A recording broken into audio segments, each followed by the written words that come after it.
There's a lot of different products out there that are trying to help with the light that comes from these screens that I think is the cause of what keeping us awake. But there's this little button called dark mode on my iPad. Oh, there's also one called night shift. So if I just pop that on, Bob's your uncle, and I can crack on with my screen time. True or false? Partly true.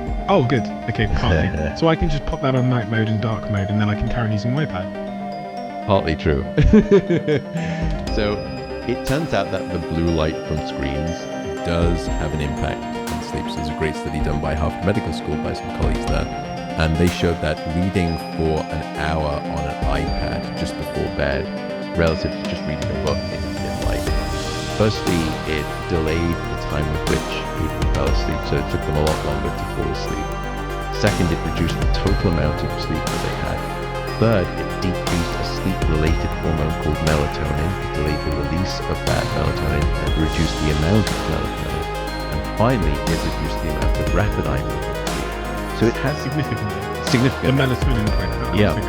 So it delayed the release by about somewhere between 90 minutes and 2 hours across the individuals.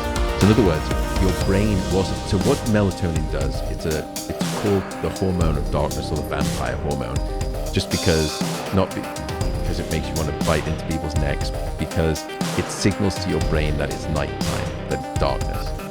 And so your brain needs the signal of melatonin for it to understand when is it dark.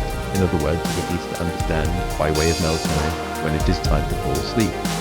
And when you're bathed in electric light at night, and especially when you're getting blue light from these devices, your brain is fooled into thinking it's still daytime. And when there is light emitting through your retina, coming into your brain, it signals to a part of your brain to hit the brakes on melatonin. And your brain will not release melatonin. So what was happening with this iPad reading is that you were artificially telling the brain it's still daytime, and the brakes on melatonin were still shut on. And so melatonin was not starting to be released until much later.